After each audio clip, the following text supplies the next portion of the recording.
आज का हमारा दूसरा एपिसोड सतरंगी में। ये सात रंग हम किसकी बात कर रहे हैं, किसके 7 रंग होते हैं? जी हाँ, आत्मा के 7 स्वरूप और 7 पहलू और ऐसे सारे गुण जिन्हें हम महसूस तो करते हैं परंतु हमें उसका स्वरूप बहुत ही स्पष्ट रूप से पता नहीं चलता है। असली मैं कौन है? ये शरीर है, मन है? नहीं, असली मैं है मेरी आत्मा। मैं खुद आत्मा से अपना सीधा संबंध रखती हूँ। हम कोई भी ये शरीर के रख-रखाव में लगे रहते हैं, मन के रख-रखाव में लगे रहते हैं और ये असली मैं जो है आत्मा, उसके बारे में ना हमें स्वरूप का कोई ज्ञान होता है, ना उसकी उन्नति के लिए या उसको आगे बढ़ाने के लिए हम अ, ऐसी कोई ऐसा कोई काम भी नहीं कर पाते हैं। लेकिन ये हमारे लिए बहुत ज़्यादा ज़रूरी है, आत्मोन्नति हमारे लिए बहुत आवश्यक है। इसे हम क्या कैसे कर सकते हैं और यह जानने के बाद हमारा जीवन बहुत सहज हो जाता है। हमारा कर्मों का लेन-देन भी जो है वो हमें समझ में आने लगता है और हमारी असली रूप से आत्मोन्नति होती है। तो आइए इसी पर बातचीत करने के लिए, चर्चा करने के लिए हम सुनते हैं और चर्चा करेंगे शीतल दीदी से। शीतल दीदी आपका स्वागत है वीएलएफ की ओर से। हम आप सभी को सुनने के लिए आतुर हैं।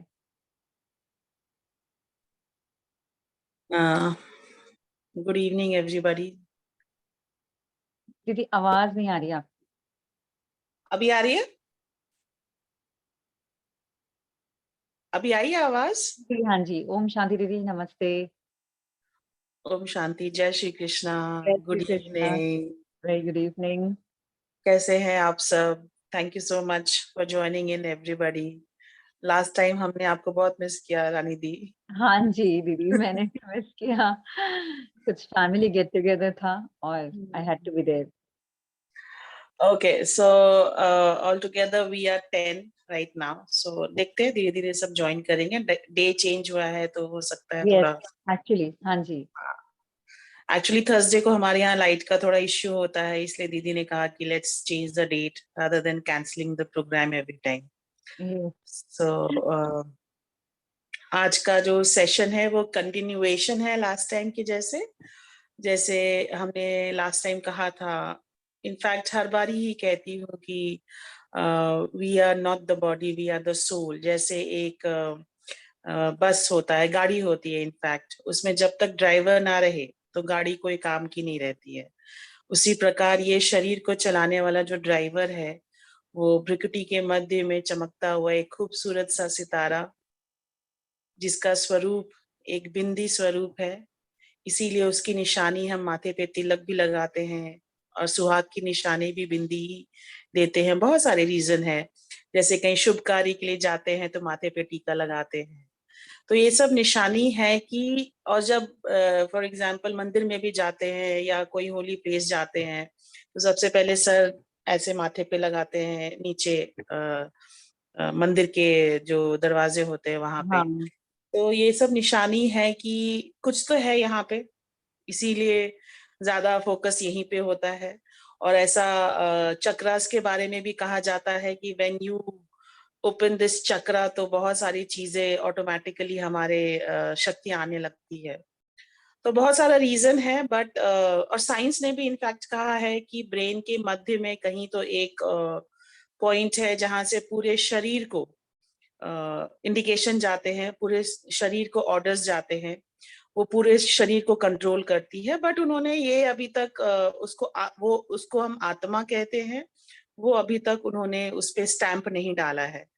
तो इसीलिए स्पिरिचुअलिटी भी वर्ड देखिए स्पिरिट से आता है, स्पिरिट मतलब आत्मा। तो हर चीज आत्मा का ही खेल है। और जहां तक सतरंगी रंगों का सवाल है, हम ये रंग क्यों देते हैं, इसका बहुत बड़ा रीजन है। रीजन ये नहीं है कि आप रंगों को देखें और लाल नीला पीला कंफ्यूज हो जाए कि कौन सा रंग देखूं, कौन सा रंग चूज करूं। एक्चुअली होता क्या है कि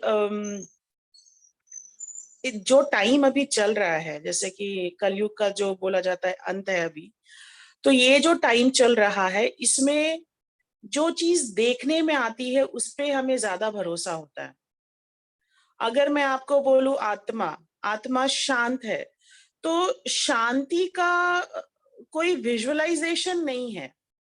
पर वही अगर मैं कलर के रूप में बोलूं कि चलो ब्लू कलर देखो, ब्लू कलर शांति का प्रतीक होता है, तो तुरंत हमारा ध्यान शांति की तरफ जाएगा। व्हेन आप जब सीख जाते हो कि ब्लू कलर इज फॉर शांति, तो जैसे ही मैं शांति बोलूंगी आप वो ब्लू कलर इमेजिनेशन में लेके आ जाओगे। और ऐसा कहा भी जाता है जो चीज हम विजुअलाइज कर सकते हैं उसे हमारा मन बहुत जल्दी स्वीकार करता है। तो शांति का तो कोई विजुअल बनता नहीं है। तो इस विजुअल को और क्या बोलो दृढ़ बनाने के लिए हमने ये दुनिया में ये कलर्स का फंडा इंस्टॉल किया गया है। जैसे कि प्रेम के लिए बोले हैं ग्रीन कलर, तो बहुत सारे लोग ऊपर नीचे भी होते हैं। ग्रीन कलर कोई किसी और चीज के लिए भी बोला जाता है। क्यों बोला जाता है? देयर इज नो स्पेसिफिकेशन कि यही सही है या यही गलत है, but just to have a clear visual when we think about that quality, तो हमारे पास वो विजुअल बहुत क्लियर होना चाहिए, उसके कारण हम ये कलर्स यूज करते हैं। और यस, हर एक कलर्स में डिफरेंट वेवलेंथ होते हैं। हर एक का रेज का what you call infra something some calculation with respect to raise वो डिफरेंट होता है, तो ऑब्वियसली उसका असर भी डिफरेंट होता है। बट बेसिकली रीजन यही है कि हमारी आंखों को दिखना चाहिए, कोई भी स्थूल चीजें दिखनी चाहिए, जिसके कारण हम ये कलर्स का डिस्टिंग्विश किया जाता है इस रूप में। हालांकि अगर आप कलर्स को ना भी ले, सिर्फ ये विजुअलाइज करें कि I am a peaceful soul, and ये पीसफुलनेस जो होती है ये कहाँ कहाँ मैं अप्लाई करती हूँ। अगर उस इवेंट को विजुअलाइज करें तो आपको कलर्स में जाने की जरूरत नहीं पड़ेगी। तो ये तो रहा हमने जो लास्ट टाइम यूज किया था कुछ पॉइंटर्स। उस पे मैं ये लास्ट टाइम मैं बताना भूल गई थी कि don't get into colours, because मुझे बहुत सारे कॉल्स भी आए थी, हम कंफ्यूज हो गए हैं कि कलर्स में कैसे हम जाएं, कलर्स का हम कैसे उपयोग कर सकते हैं। तो मैंने उनको यही बताया है कि कलर्स में जाने की जरूरत नहीं है। अभी जैसे कि हम कपड़े धोते हैं, मान लो एक कपड़ा गंदा है, हम बाहर गए उस पर कीचड़ लग गया, तो हम क्या करते हैं, उस कीचड़ पे स्पेसिफिकली हम कुछ डालते हैं। चाहे लेट्स सपोज वो व्हाइट कपड़ा है तो आला डाल लेंगे या कोई व्हाइटनर डालेंगे, नींबू रगड़ेंगे ताकि वो कीचड़ का दाग निकल जाए। बट अगर हम उस कपड़े को धो रहे हैं तो कीचड़ जो दिख रहा है दाग वो तो निकलता ही है, पर जो दाग नहीं दिख रहा है, जो गंदगी है उसके अंदर, जो जर्म्स है, जो बैक्टीरियाज है, वो भी निकल जाते हैं, जो चीज नहीं दिख रहा है। तो इसका मतलब ये नहीं होता है कि हम कीचड़ को धो रहे हैं, हमें होता है कि हम पूरे कपड़े को धो रहे हैं। उसी प्रकार जब आत्मा के स्वरूप में हम टिकते हैं ना, तो सारी क्वालिटीज ऑटोमेटिकली उसमें आने लगती है। जैसे स्थूल रूप में भी बोला गया है कि जब आप कोई अपने लाइफ के लिए गोल रखते हैं, let's suppose if somebody wants to become a good speaker, तो अगर आपके आपके जहन में एक्स पर्सन बहुत अच्छा बोलता है और आप उसके जैसा बोलना चाहते हो, तो start visualizing that person to be you. आप अपने आप को वैसा विजुअलाइज करना शुरू करो, तो जो क्वालिटीज उस एक्स पर्सन में है वो आपके अंदर धीरे धीरे आने लगती है। ये विजुअलाइजेशन का बहुत अच्छा इफेक्ट होता है। उसी प्रकार जब हम आत्मा के स्वरूप में टिकते हैं, when we visualize ourselves to be a soul, एक स्टार है हम, एक बिंदी है, जैसे आसमान में सितारे चमकते हैं वैसी एक स्टार मैं हूँ। जब हम ये विजुअलाइज करना शुरू करते हैं तो धीरे धीरे फीलिंग भी आने लगती है कि I am not a body, ये बॉडी और ये सोल कंबाइंड है। और जब हम ये सोल प्रैक्टिस करना शुरू करते हैं तो सारी शक्तियां ऑटोमेटिकली आती है। हमें ये नहीं फोकस करना पड़ता है कि मैं शांत हूँ, मैं लवफुल हूँ, मैं प्योर हूँ, आई एम पावरफुल, नहीं। हाँ, ये यूज कब करना पड़ता है? इनिशियल स्टेज पे, जब हम स्टार्टिंग में, जैसे कि एबीसीडी होती है, बच्चों को एबीसीडी कितनी बारी बताई जाती है, डिफरेंट डिफरेंट ढंग से एबीसीडी सिखाया जाता है, डिफरेंट डिफरेंट सॉन्ग्स के तरीके से एबीसीडी सिखाई जाती है, उसको बार बार रिपीट कराया जाता है। पर जब एबीसी ए टू जेड वो सीख लेता है तो हमें वो रिपीट करने की जरूरत नहीं पड़ती है। उसी प्रकार हमें भी जब ये इनिशियल स्टेज का थोड़ा प्रैक्टिस है, जब हम आत्मिक स्वरूप में टिकने का प्रयास जब बहुत अच्छे तरीके से कर लेते हैं, तो हमें ये डिफरेंशिएशन करने की जरूरत नहीं है कि लाल रंग लेना है कि पीला रंग लेना है कि नीला रंग लेना है, नहीं। सोल में टिको और everything comes to you at different time. जिस समय जो चीज की जरूरत पड़ेगी वो ऑटोमेटिकली उभर के आएगी। अभी अगर मैं हमने लास्ट टाइम बात किया था, शक्तियों की बात की थी, अब टॉपिक पे आते हैं। शक्तियों की बात की थी हमने लास्ट टाइम की आत्मा जो है ऑलरेडी शक्तिशाली है। तो अगर मैं इस प्लेटफॉर्म में जितने भी है यहाँ पे 12 पार्टिसिपेंट्स हैं, अगर मैं आपसे पूछूं कि डिफाइन शक्तिशाली, अभी शक्तियां कौन कौन सी होती है, अगर मैं आपसे क्वेश्चन करूं, आप चाहे तो चैट बॉक्स में लिख सकते हैं, आपके हिसाब से शक्तियां कौन कौन सी होती है और ये अष्ट शक्तियों का क्यों गायन है दुनिया में। अष्ट शक्तियां बोली गई है ना, देवियों को अष्ट शक्तियां दी गई है, विष्णु देव को बहुत सारे 4 अलंकार दिए गए हैं। तो ये सारी शक्तियां किस चीज की प्रतीक है?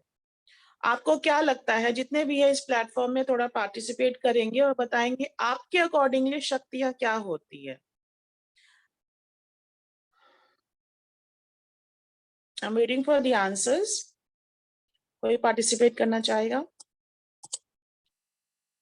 I would request everybody to switch on their cameras. Session interactive हो जाता है फिर।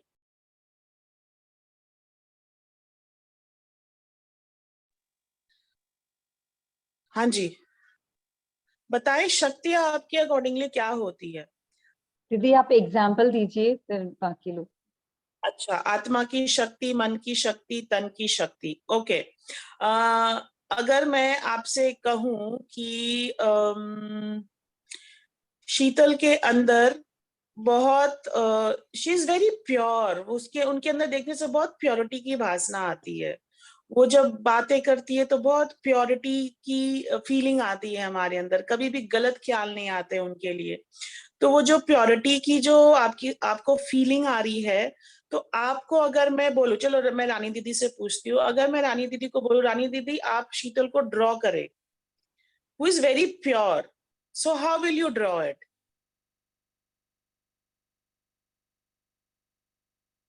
एक क्लियर वाटर। ओके, एक clear water. Okay, who else?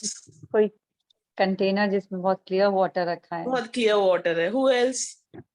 क्या लिखेंगे वो? क्या सिंबलाइजेशन देंगे प्योरिटी के लिए? या फिर वो बहुत शक्तिशाली है? अगर इसकी ये अगर लिखना हो, ये अगर ड्रॉ करना हो तो कैसे करेंगे? चलिए, ओके, कोई बात नहीं। तो जब ये जो सारी शक्तियां दी गई है देवियों को, ये सिंबलाइजेशन है। सिंबलाइजेशन मतलब अगर मैं प्योरिटी की बात करूं, तो जब भी प्योरिटी की बात आती है, हर एक देवी देवताओं को कमल फूल के ऊपर दिखाया गया है। यस, हाँ और जी। ये कमल फूल जो सिंबलाइजेशन होती है प्योरिटी की होती है। क्यों होती है? क्योंकि कीचड़ में रह के वो कीचड़ को बिना टच किए वो खिला हुआ रहता है। चारों बगल सिर्फ और सिर्फ कीचड़ ही है। अगर साफ पानी रहेगा तो कमल का ग्रोथ उतना अच्छा नहीं होता है। जहां पानी गंदा है या कीचड़ बहुत ज्यादा है, वहां कमल का ग्रोथ और सुंदर होता है, उसके अंदर खुशबू और ज्यादा होती है। तो ये कमल फूल जो सिंबलाइजेशन है, ये सिंबलाइजेशन प्योरिटी की है। तो जो देवियों को अलंकार दिए गए हैं, ये क्वालिटीज है, ये विशेषताएं हैं। अभी जैसे मैंने स्टार्टिंग में ही कहा था, हमें जो चीजें दिखती है हम उस पर ज्यादा विश्वास करते हैं, जो चीज नहीं दिखती है उस पर विश्वास करना थोड़ा डिफिकल्ट होता है। उसी प्रकार जब देवियों को अगर हम कोई विशेषताएं गिना रहे हैं, तो उन विशेषताओं को दिखाने के लिए डिफरेंट डिफरेंट अलंकार उनको दिए गए हैं। जैसे कि गदा, गदा दिया गया है, दृढ़ता की निशानी है। ये एक दो अलंकार की ही बात करूंगी मैं, फिर अष्ट शक्तियों पे आऊंगी। तो इस प्रकार से डिफरेंट डिफरेंट अलंकार जो दिए गए हैं, आप किसी दिन चिंतन करें कि ये जो 8 अलंकार दिए गए ये किस चीज का रूप हो सकता है। अगर आपको कुछ डाउट है तो हम नेक्स्ट सेशन में इसको हम किसी को भी डाउट है तो वो क्लियर कर सकते हैं। ठीक है, अब आते हैं अष्ट शक्तियों पे कि अष्ट शक्तियां जो मैं बोल रही हूँ वो कौन कौन सी होती है। तो अगर आप चाहे तो लिख सकते हैं, जो भी पेन एंड पेपर लेके बैठे हैं। पहली जो शक्ति होती है वो होती है सहन शक्ति। अभी सहन शक्ति हमारे पास ऑलरेडी सहन शक्ति है। हम कोई कोई बोलते हैं ना कि मुझे बहुत सहने की, मैं अपने रिलेशनशिप में बहुत सहन कर रही हूँ। अभी हमेशा याद रखे, जिनके पास ज्यादा शक्ति होगी, सहन शक्ति ज्यादा होगी, वही सहन करने लायक होंगे। अभी जैसे कि बारिश शुरू हो गई है, या बहुत जगह अभी बारिश बहुत दिन भी हो गए हैं, बट ये बारिश के मौसम में जिसकी इम्यूनिटी लो होगी वो ज्यादा बीमार गिरते हैं, लेकिन जिसकी इम्यूनिटी बहुत स्ट्रांग होती है वो ज्यादा बीमार नहीं गिरते हैं। उसी प्रकार अगर आपके पास शक्ति बहुत है, सहन शक्ति बहुत है, तो ही आप सहन करने के निमित्त बनते हैं, नहीं तो सहन करने के निमित्त नहीं बन सकते। फॉर एग्जाम्पल, बच्चे बाहर खेलने जाते हैं, या हमने भी बचपन में ये काम बहुत किया है। जब छोटे थे, कहीं आम का पेड़ देखा तो हमने क्या किया, हमने पत्थर उठाया और उस पेड़ पे मारते थे, और वो पेड़ बदले में आम ही देता था। ये क्वालिटी है, किसी भी प्रकृति की क्वालिटी है। आप अमरूद के पेड़ पे पत्थर मारो, किसी पे भी पत्थर मारो, वो पलट के पत्थर नहीं मारता है, वो आपको पलट के फल ही देता है। कहने का भाव, जब प्रकृति ऐसा कर सकती है तो प्रकृति से तो ऊंचे हम हैं। हम आत्माएं ज्यादा स्ट्रांग हैं। हम आत्माओं का स्थान प्रकृति से भी ऊपर है, क्योंकि हमारी स्थिति के अनुसार ही प्रकृति की स्थिति होती है। तो then who is the boss, मैं, हम या प्रकृति? तो जब प्रकृति के पास ये सहन शक्ति है कि जब भी उसको आप चाहो तो 1000 लाखों बार पत्थर मारो, वो आम ही देगी, आम का पेड़। वो कुछ निगेटिविटी दे ही नहीं सकती है। तो जब प्रकृति में इतनी सहन शक्ति है तो हमारे अंदर कितनी सहन शक्ति होनी चाहिए। तो पहला शक्ति जो है सहन शक्ति है। इसके बारे में इलैबोरेटली हम बात करेंगे आने वाले कुछ सेशंस में। आज सिर्फ ये 8 शक्तियों का परिचय लेंगे हम, ताकि बहुत ज्यादा थियोरेटिकल ना हो। उसके बाद फिर हम आपके क्वेश्चंस लेंगे, ताकि प्रैक्टिकली भी कुछ चीजें हम कर सके। नेक्स्ट आता है आपका समाने की शक्ति। हमारे अंदर बहुत सारे क्वालिटीज है कि हम चीजों को अपने अंदर समा सकते हैं। फॉर एग्जाम्पल, अगर आपके बच्चे में कुछ प्रॉब्लम है, आप किसी के सामने उसकी बुराई नहीं करेंगे। आपके फैमिली मेंबर्स के सामने भी आप उस बच्चे की बुराई नहीं करोगे। क्यों? क्योंकि अपने बच्चे की बुराई को आपने समा लिया है, उसे आप उजागर निजक जाहिर नहीं करोगे।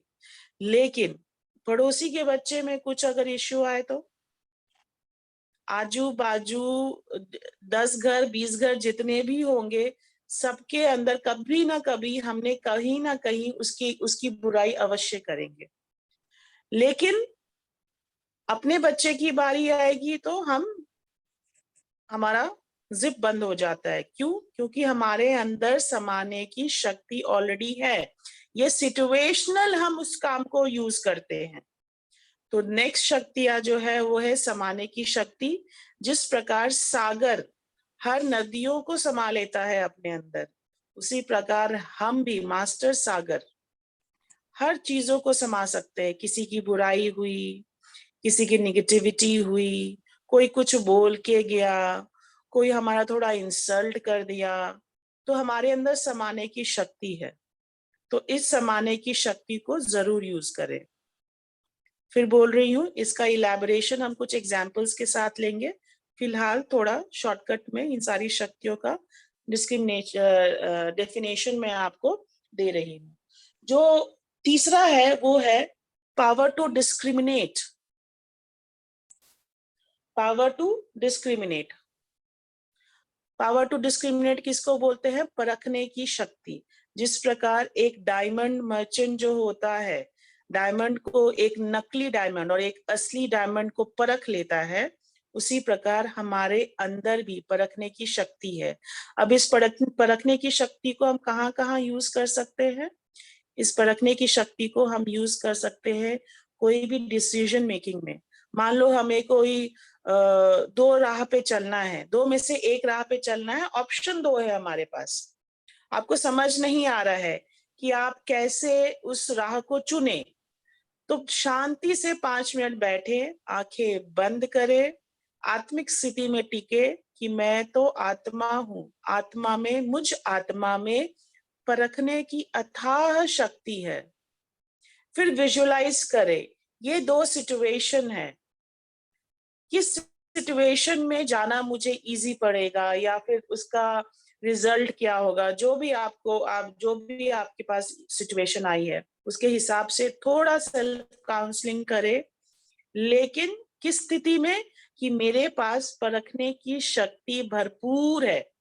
जिस प्रकार एक जौहरी, एक डायमंड मर्चेंट असली और नकली डायमंड्स में परख लेता है चीजों को, उसी प्रकार मैं आत्मा भी परख सकती हूँ कि ये जो सिचुएशन आई है उसके उसके उसके रेस्पेक्ट में मुझे कैसा बिहेव करना है, मुझे क्या सेलेक्ट करना है, मुझे किस रास्ते पे चलना है, मेरे लिए क्या अच्छा होगा।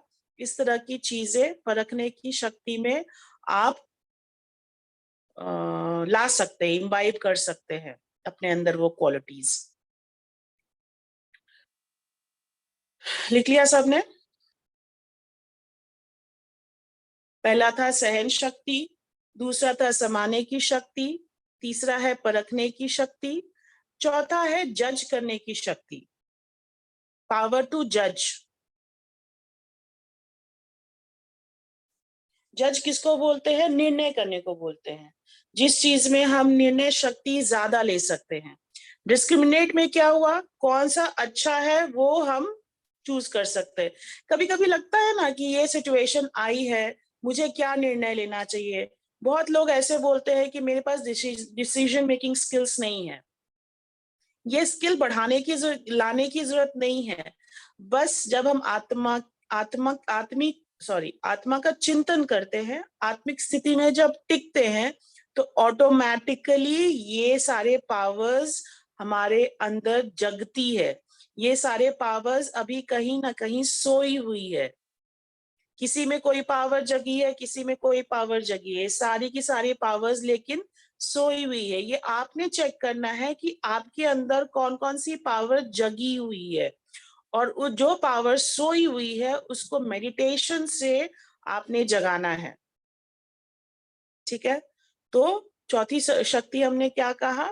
पावर टू जज, निर्णय करने की शक्ति। आई होप आप लिख रहे होंगे, इसलिए मैं थोड़ा पॉज दे के बोल रही हूँ।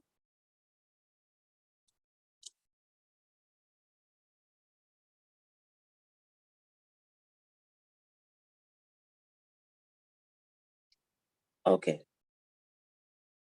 पांचवी शक्ति है सामना करने की शक्ति, पावर टू फेस।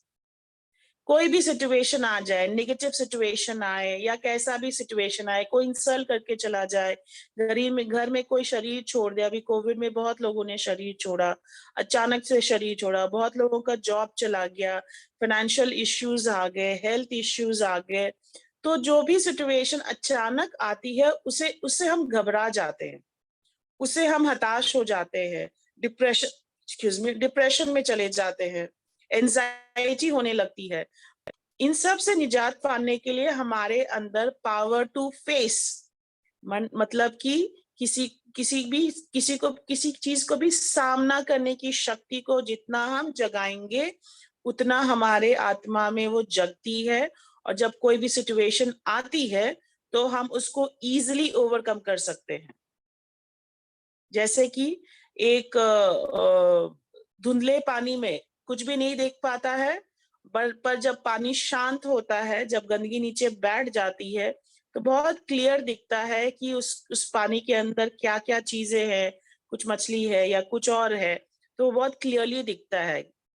तो उसी प्रकार जब हमारे मन की शक्तियां जगी रहती है, जब हम आत्मिक स्थिति में शांति पूर्वक रहते हैं, तो ये सारी शक्तियां जगती है, और जो भी अनवांटेड इवेंट्स आते हैं हमारे लाइफ में, उसको हम बहुत इजीली अच्छे तरीके से फेस कर सकते हैं। नेक्स्ट शक्ति आती है पावर टू कोऑपरेट, कोऑपरेट करने की शक्ति। हम सबके पास पावर टू कोऑपरेट है, हम सबके साथ बहुत सहयोग करने की शक्ति जिसको बोला जाता है, सहयोग शक्ति हम सबके पास है। लेकिन आजकल के जमाने में हम बहुत ज्यादा सेल्फिश हो चुके हैं।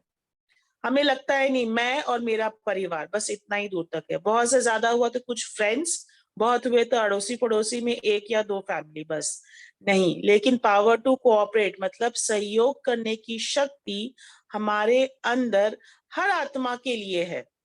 चाहे वो आत्मा मेरी बड़ी से बड़ी दुश्मन क्यों ना हो, चाहे वो आत्मा सबसे बड़ी अनजान व्यक्ति क्यों ना हो। अब हम ट्रेन में जाते हैं, एक 15-20 घंटे का सफर है मान लो, किसी को हम थोड़ा जगह ही दे दे, थोड़ा सा कष्ट कर ले, तो सहयोग हो गई ना उसके लिए, कितनी बड़ी दुआएं देगा वो इंसान। बट हम नहीं कर सकते। पर जिसके पास ये कोऑपरेट करने की शक्ति बहुत ज्यादा होती है, वो कोऑपरेट कर लेता है। जिसके पास कोऑपरेट करने की शक्तियां नहीं होती है, वो नहीं कर पाता है। तो सभी अपने जितने भी लोग हैं इस प्लेटफॉर्म, इंक्लूडिंग माई सेल्फ, मैं क्या करूंगी, मैं चेक करूंगी कि मेरे पास कौन कौन सी शक्ति कितने परसेंटेज पे है। जैसे कि परखने की शक्ति मेरे अंदर थोड़ी कम है, मैं बहुत जल्दी लोगों के बातों में आ जाती हूँ फॉर एग्जाम्पल। तो मैं क्या करूंगी, मैं कोशिश करूंगी कि 1 वीक के लिए मैं ये शक्ति के ऊपर ही मेडिटेशन करूं। जिस शक्ति के पास आपकी कमी है, उस शक्ति के ऊपर मेडिटेशन करें और डिसाइड कर ले कि मैं 1 वीक तक, जैसे किसी को सहन शक्ति बहुत कम है, बहुत जल्दी गुस्सा आ जाता है, बहुत जल्दी डिप्रेशन या एंजाइटी में चले जाते हैं, या फिर टॉलरेट नहीं करते हैं चीजों को। कोई छोटी सी बात बोल के गया और मन में 1000 तरह के संकल्प दौड़ने लगते हैं। वो उन व्यक्ति को क्या करना चाहिए, 1 वीक तक सिर्फ और सिर्फ सहन शक्ति के ऊपर ही एक्सपेरिमेंट करे। योग मतलब प्रयोग, जहां प्रयोग नहीं है वहां योग नहीं है, और योग होगा तो प्रयोग ऑटोमेटिकली करेंगे।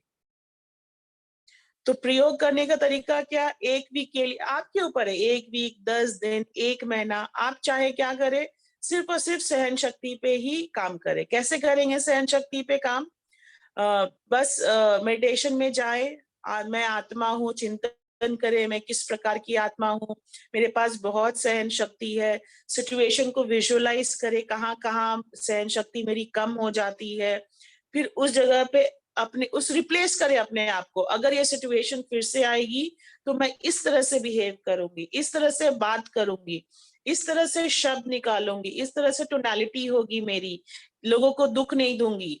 दुख, अगर मेरी बातों से लोगों को दुख हो रहा है तो वो दुख देना बंद करूंगी।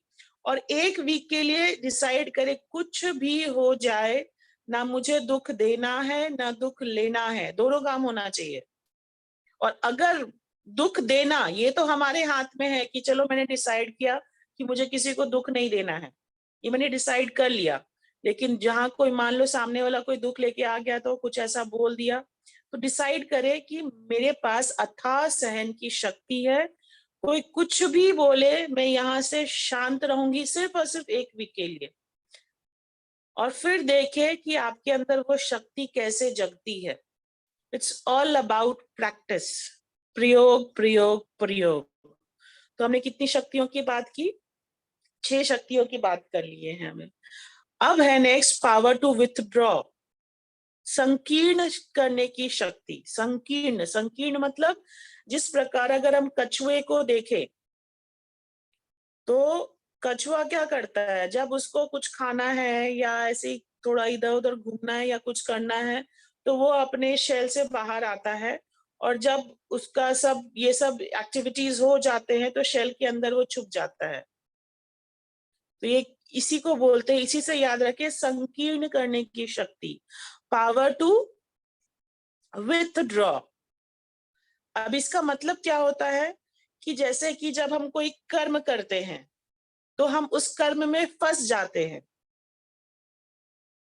फंस के हम क्या करते हैं, ये मैंने किया, ये अच्छा हुआ, ये खराब हुआ। परमात्मा कहते हैं कि जब कोई भी कार्य करो मेरी याद में करो, और जब वो कार्य हो जाए तो अपने आप को डिटैच कर लो उस कार्य से। नहीं तो हमारा मन में चिंतन चलते रहता है, अरे ये कार्य कैसा हुआ, मैंने ठीक तो किया, लोगों को पसंद तो आएगा, नहीं पसंद आएगा तो क्या होगा। बहुत सारे ख्यालात चलने लगते हैं, अच्छे भी और बुरे भी। और मान लो हमने बहुत अच्छे ख्यालात चलाए और सामने वाले को पसंद नहीं आया, तो उससे भी टेंशन हो जाता है कि मैंने इतनी मेहनत करी, लोगों को पसंद नहीं आई। और मान लो कि कुछ खराब हो गया, तो उससे भी टेंशन होता है कि अरे यार मैंने तो खराब किया, अरे मैं इसको कैसे ठीक करूं। पर परमात्मा कहते हैं एक तो मेरी याद में हर कार्य करो, और करने के बाद जब वो हमारे हाथ में नहीं है उसको ठीक करना या उसको मोल्ड करना या उसको थोड़ा कस्टमाइज करना, चेंज करना, पावर टू विड्रॉ। अपने अपने सारे कर्मेंद्रियों को समेट लो, और समेटने के बाद रिलैक्स हो जाओ। उसके उसके अच्छाई या बुराई में फंसो मत, क्योंकि कोई भी चीज अच्छा हो या बुरा हो, ड्रामा के अनुसार हर चीज अभी अच्छा ही हो रहा है। ये हम जब लॉ ऑफ कर्मा या फिर लॉ ऑफ ड्रामा देखेंगे जब आगे के सत्रों में, तब मैं ये और इलैबोरेटली आपको एक्सप्लेन करूंगी। और लास्ट जो शक्ति है, समेटने की शक्ति, पावर टू पैकअप। अभी पावर टू पैकअप में क्या आएगा, परमात्मा कहते हैं कि अब कलयुग का अंत है और अब हमें घर वापस जाना है। घर वापस जाना है, इसका ये स्टेटमेंट का भी आपको डिटेल्स में बाद में समझाऊंगी। लेकिन पावर टू पैकअप, समेटने की शक्ति, मतलब किसी भी सिचुएशन में कुछ भी हो जाए, बस ये फील करना है कि एवरीथिंग इज परफेक्ट। जो हो गया वो भी अच्छा, जो हो रहा है वो भी अच्छा, साक्षी होकर चीजों को देखना है। और एक और समेटने की शक्ति, अगर हम लौकिकता में चीजों को ले तो हम कोई भी चेंजेस से बहुत डरते हैं। मान लो आज को मैं रेंट वाले घर पे रह रही हूँ, कहीं और जाने के लिए हमें बहुत स्ट्रेस्ड होता है कि अरे पूरा सामान यहाँ से वहां शिफ्ट करना होगा, कैसे एडजस्ट करेंगे। या मान लो हम किसी और सिटी में चले जाते हैं या किसी और कंट्री में चले जाते हैं, तो बहुत डिफिकल्ट होती है चीजों को एडजस्ट करने के लिए। तो वो एक एडजस्टमेंट पावर भी है, बट समेटने की शक्ति में भी उस चीज को प्रयोग कर सकते हैं कि जहां मुझे ऐसा लगता है कि वहां पे मुझे साक्षी भाव से चीजों को देखना है। जो हो रहा है वो सही, जो होगा वो भी सही, क्योंकि अब घर चलना है। अब दुनिया परिवर्तन हो रही है, कलयुग से सतयुग में चीजें जा रही है। अभी जो भी होगा, चाहे शरीर के साथ, चाहे प्रकृति के साथ, चाहे फैमिली के साथ, चाहे जॉब के साथ, चाहे पैसे के साथ, जो हो रहा है एक्यूरेट हो रहा है। भले वो बहुत ही बुरा हो, चाहे वो भले वो बहुत ही अच्छा हो, पर accuracy should be our main way of looking at things. वो हमारा परसेप्शन बन जाए, इसके ऊपर हमें बहुत काम करना है। सो ये था आपका 8 शक्तियों का संग्रहालय, वो आत्मा की 8 शक्तियां। पहला हमने कहा सहन शक्ति, दूसरा कहा समाने की शक्ति, तीसरा कहा परखने की शक्ति, चौथा कहा जज करने की शक्ति, पांचवा कहा फेस करने की शक्ति, छठा कहा कॉर्पोरेट करने की शक्ति, सातवां कहा संकीर्ण या फिर समेटने की शक्ति, और आठवां कहा समेटने की शक्ति। ये है 8 शक्तियां। ये हम आगे जाके देखेंगे कि हम कैसे कैसे इन सब चीजों को, किसी के कुछ प्रश्न होंगे तो कहाँ कौन सी शक्ति का प्रयोग करें। और फिर से कहना चाहूंगी कि हर एक शक्ति पे एक एक वीक लगाए, चलो एक वीक ना भी लगाए, एक वीक में 8 दिनों में 8 शक्तियों का प्रयोग करके देखें।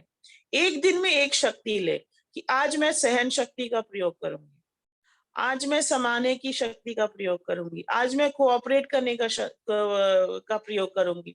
कोई कुछ भी बोले मुझे कोऑपरेट करना है, या मुझे शरीर के हिसाब से, धन के हिसाब से, मन के हिसाब से। हाँ, लेकिन ऐसा नहीं कि आप अपनी कैपेबिलिटी से ज्यादा कर ले, या फिर आप अपने आप को लॉस में रख के करें, ऐसा भी नहीं। लेकिन कहीं कहीं हम सेल्फिश हो जाते हैं, वो सेल्फिशनेस को थोड़ा साइड में रख के हम कैसे लोगों को कोऑपरेट कर सकते हैं, दिल से करना। ऐसा नहीं है कि हमने किया और उसका गुणगान करते बैठे हैं, या सामने वाले से एक्सपेक्ट करेंगे कि वो भी हमारे लिए करे। नहीं, जो भी करना दिल से करना, और सिर्फ ये एक्सपेक्टेशन के साथ कि सिर्फ मुझे करना है। I am working on my self. मुझे एक्सपेक्ट नहीं करना है कि सामने वाला उस चीज पे काम कर रहा है कि नहीं करना है, because I am on this platform, क्योंकि मैं अपने आप को चेंज कर सकूं, क्योंकि मैं अपने आप को ऐसे स्तर पे लेके जाऊं जहां लोग मुझे देखे, मेरी बातों को सुने, मेरी भावनाओं को समझे, मेरी फीलिंग्स को ऑटोमेटिकली समझे, मेरे अंदर जो चेंजेस आए हैं उसको ऑटोमेटिकली देख के वो भी इन सब चीजों में अपने आप को बदलने की कोशिश करे। बोला जाता है ना कि हम जब बदलेंगे तभी दुनिया बदलेगा, और अगर हम नहीं बदले, दुनिया का वेट करे बदलने का, तो वो कभी नहीं हो सकता है। Because I know how to control myself, but I don't know how to control others, right. तो ये थी आज के 8 शक्तियों का थोड़ा सा विवरण। अभी कुछ प्रश्न है तो उस प्रश्न पे जाएंगे, क्योंकि हमारे पास टाइम कम है, अभी और 15-20 मिनट है हमारे पास। किसी के पास कुछ क्वेश्चंस है?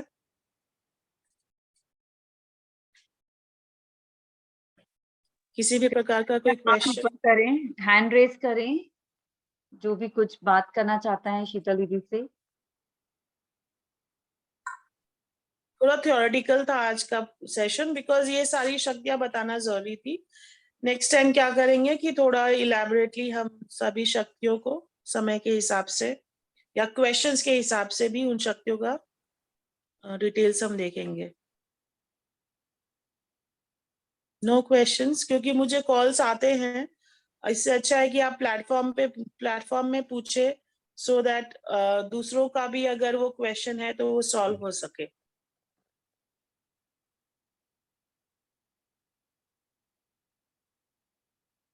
कोई भी any question related to your issues, anything related to your family, आपका खुद के हिसाब से भी अगर कोई प्रश्न हो। किसी ने हैंड रेज किया है? Yes, Arundhati ji, you can unmute yourself. Video on कर लेंगे अरुंधति जी। हेलो, नमस्ते।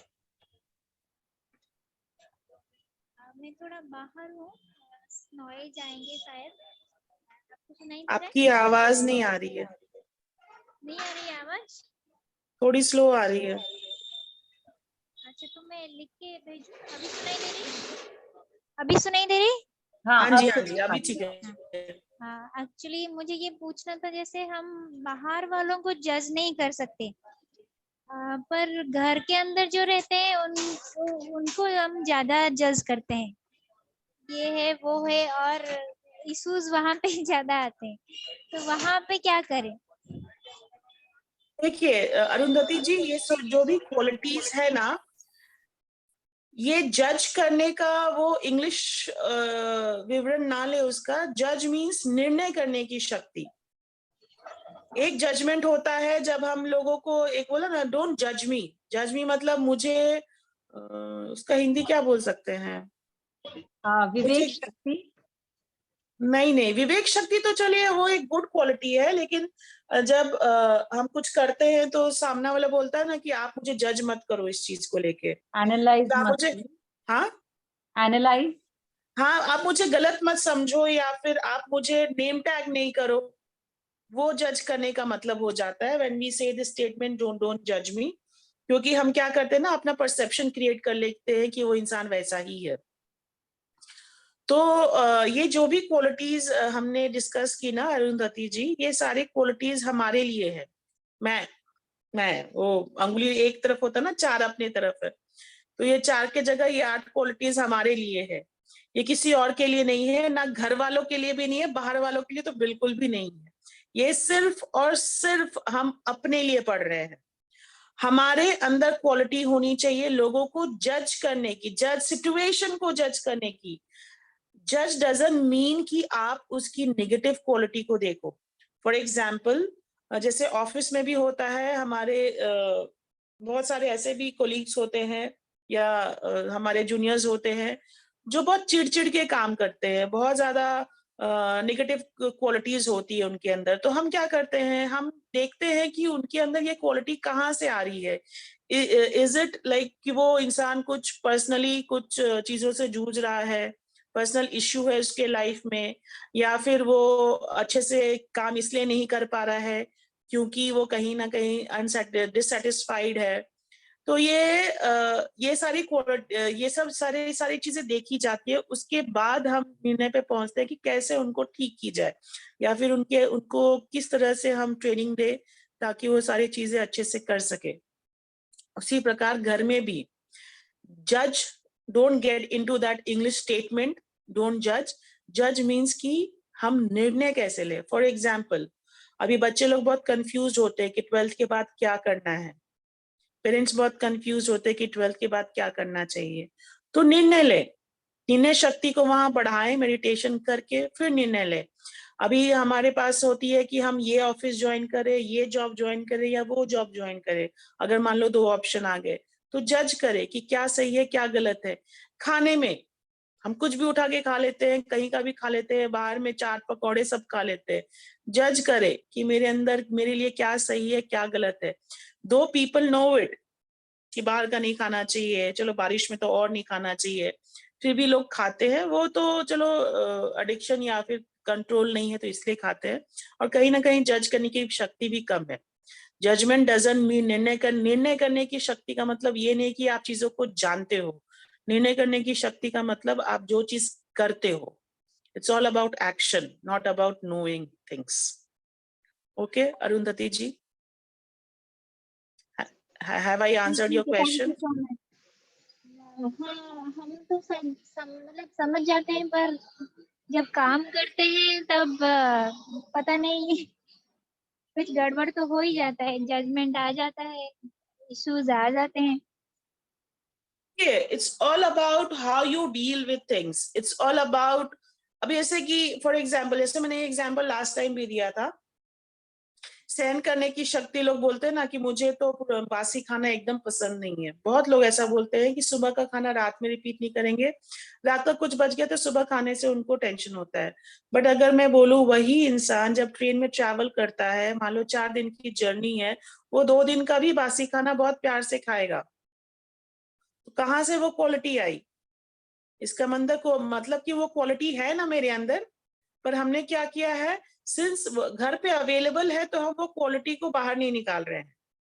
अब इसका मतलब ये नहीं कि आप बासी खाना खाओ, बट मैं क्वालिटी की बात कर रही हूँ।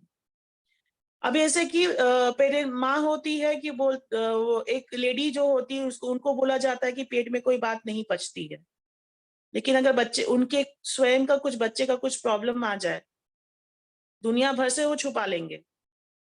उस समय वो क्वालिटी कहाँ से आई कि हाँ, पचाने वाली बात कहाँ से आई? इसका मतलब हर क्वालिटी, हर प्रकार की शक्ति हमारे अंदर है, बट हमने सिचुएशनल वाइज उसको डिफाइन कर दिया है कि मैं यहाँ नहीं यूज करूंगी, मैं वहां नहीं यूज करूंगी, और ये हमने कहीं ना कहीं खुद ने तय किया है। आप देखिए, कहीं ना कहीं मैंने तो रेस्ट्रिक्ट नहीं किया है इस चीज को। क्या मैं लोगों को तो जज नहीं करते बैठती हूँ? क्या मेरे अंदर वो क्वालिटी है क्या कि लोगों को अगर जज करना भी है तो मैं उसके नजरिए से जज करूं? बोला जाता है ना कि मैंने ये काम क्यों किया, क्योंकि उसका नजरिया क्या था वो ही जानता है। इसी को तो एम्पैथी बोला जाता है ना।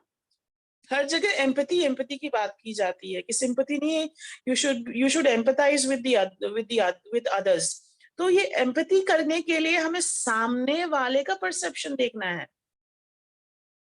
तो कहीं ना कहीं आपको ये जो क्वालिटी है वो कहीं ना कहीं वो बिल्ड करनी पड़ेगी कि मुझे यहाँ पे कौन सी क्वालिटी चाहिए। मुझे यहाँ पे चाहिए कि मैं लोगों के बारे में पॉजिटिव सोचूं, या उनको और समझने की कोशिश करूं।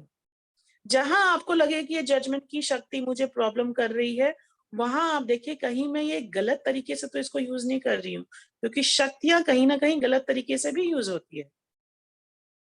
अब जैसे कि पावर टू कोऑपरेट के लिए अगर मैं कहानी बताऊं, अगर एक कि देवताओं को बोला गया कि हाथ सीधे करके खाना खाओ, ऐसे करके खाना खाओ, देवताओं को बोला गया। और असुरों को भी बोला गया हाथ ऐसे करके खाना खाओ।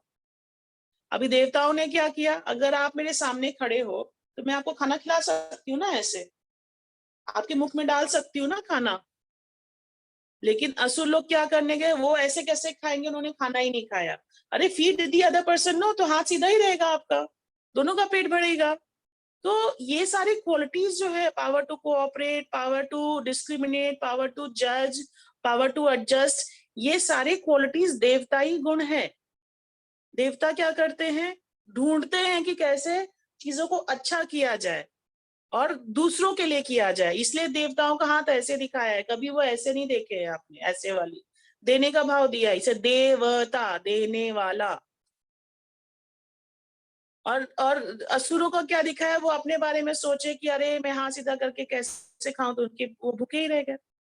तो जब भी कोई क्वालिटीज की बात आए तो हमेशा समझे कि देवताई गुण है ये, मुझे देवताई गुण धारण करने हैं, किसी के लिए नहीं, मुझे खुद के लिए धारण करने हैं। ठीक है, ओके, एनीबॉडी एल्स? और कोई कुछ पूछना चाहेगा?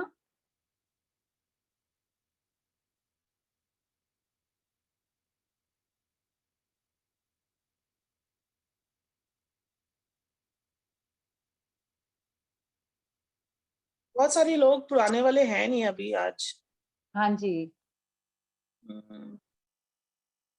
चलिए कोई बात नहीं, आज लोगों को पता चला तो नेक्स्ट टाइम से ज्वाइन करेंगे, वो थोड़ा चेंजेस हुआ तो हो सकता है। जी। ठीक है, चलिए थोड़ा सा एक 5 मिनट का मेडिटेशन कर लेते हैं। हाँ। और मेडिटेशन के बाद थोड़ा रैप अप करेंगे, और नेक्स्ट टाइम इन चीजों को और गहराई से देखेंगे कि हम कैसे चीजों को अपने अंदर धारण कर सके, क्योंकि आज तो हमने नॉलेज लिया है, पर वो धारण कैसे करे वो भी तो हमें देखना होगा ना। तो ये धारणा करने की शक्ति हम नेक्स्ट टाइम देखेंगे।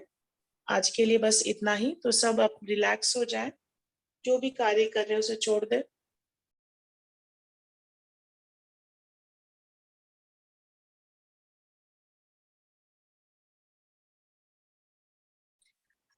धीरे धीरे आंखों को बंद करें, पैरों को फोल्ड करें, हाथों को फोल्ड करें।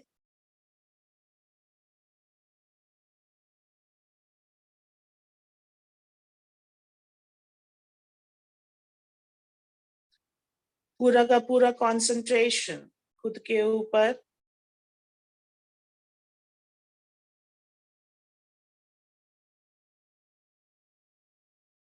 पूरा का पूरा फोकस सिर्फ और सिर्फ अपने ऊपर। बाहर की सभी बातों को थोड़ा साइड लाइन करेंगे।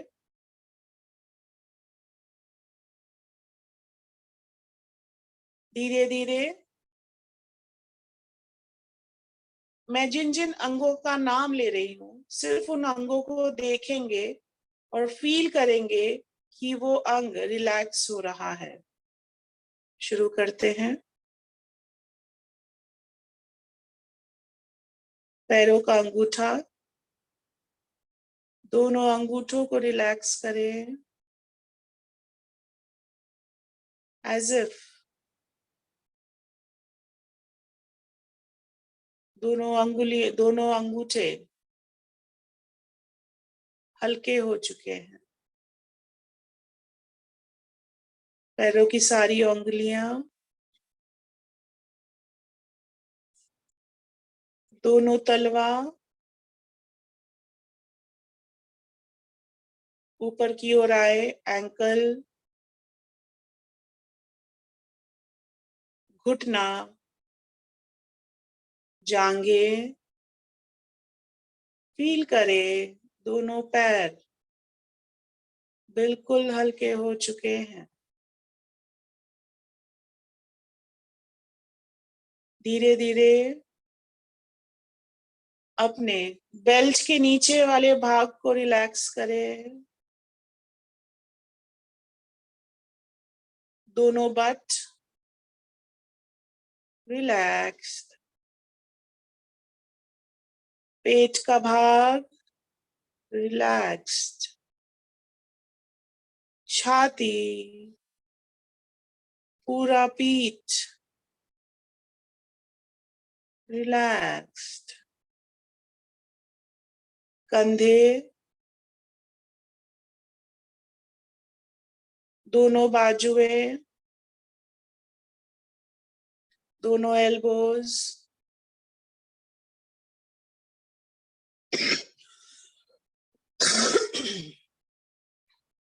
दोनों हाथ, अंगुलियां रिलैक्स्ड। गर्दन के नीचे का पूरा शरीर फील करें कि रिलैक्स हो चुका है, बिल्कुल हल्का। धीरे धीरे अपनी चेतना को चेहरे के ऊपर लेके जाए। रिलैक्स योर जॉ लाइन, ढीला छोड़े। Relax your cheek. Relax your ears, दोनों आंखों को ढीला छोड़े। दोनों आईब्रोज को रिलैक्स करें। माथे को रिलैक्स करे कोई सिकुड़न नहीं। चेहरे पर एक खूबसूरत सी स्माइल आते हुए फील करें कि ये पूरा शरीर रिलैक्स हो चुका है। अब धीरे धीरे फोकस भ्रुकुटी के मध्य में, जहां बिंदी लगाते हैं, फील करें वहां पर चमक रहा है एक खूबसूरत सितारा। माथे के ऊपर एक सितारा। अगर वो ना दिखे तो आंखों के सामने लेके आए। आंखों के सामने एक सितारा बहुत चमकदार, और संकल्प दे, मैं ये शरीर नहीं परंतु इस शरीर को चलाने वाली एक ऊर्जा, एक शक्ति, एक लाइट हूं। देखे उस सितारे के चारों ओर रोशनी ही रोशनी, और संकल्प दे, मैं बहुत शक्तिशाली हूं। परमात्मा ने सारी शक्तियों से भरपूर किया है मुझे। मुझ आत्मा में हर प्रकार की शक्ति है। सहन करने की शक्ति, समेटने की शक्ति, समाने की शक्ति, निर्णय करने की शक्ति, सहयोग की शक्ति, हर प्रकार की शक्ति है मेरे अंदर। जो शक्ति आपके अंदर कम हो, फील करे वो शक्तियां जग रही है। देखे उस शक्ति को सोते हुए और फील करें कि वो शक्तियां धीरे धीरे जग रही है।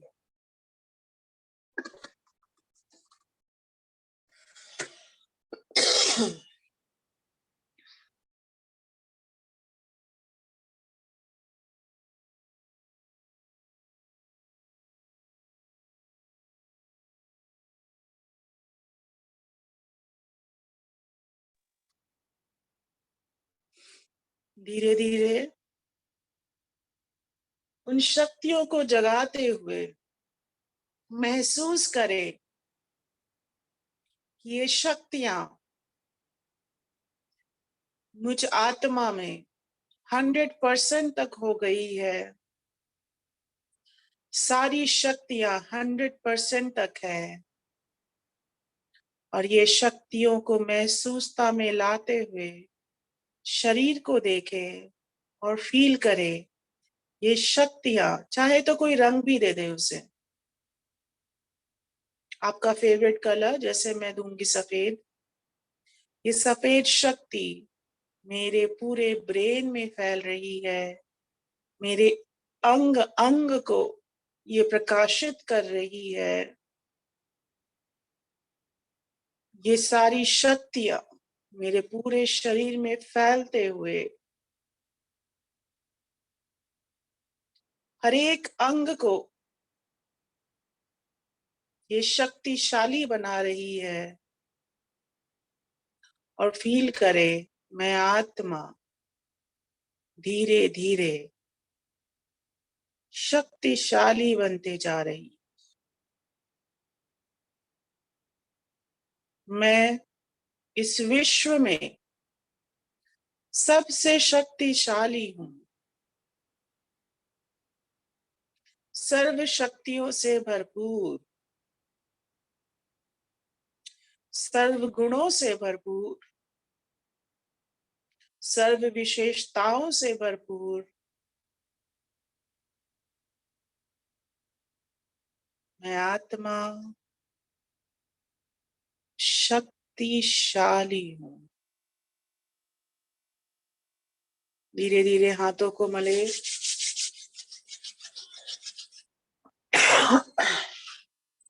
चेहरे पे रखे, फील करे आपके हाथों से भी ये सारी शक्तियां आपके अंगों तक पहुंच रही है।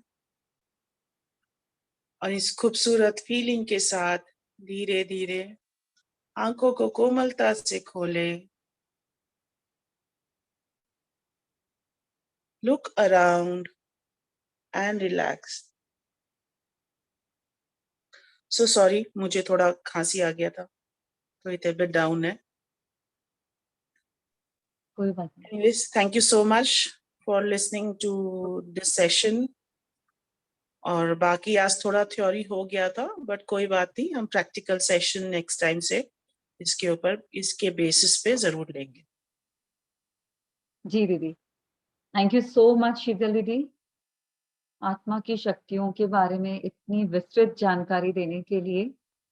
क्योंकि हम शरीर को तो देख पाते हैं, हम अपने मन क्या चाहता है वो हम समझ पाते हैं, परंतु इस संतुलन को बनाए रखना, ईश्वर के साथ जुड़ना है, ईश्वर को अच्छा लगे ऐसा हम कैसे बन सकते हैं, इसके लिए आत्मा के गुण समझना बहुत जरूरी है। क्योंकि यह जो आत्मा है हमारी, यह उस परमात्मा का ही एक अंश है।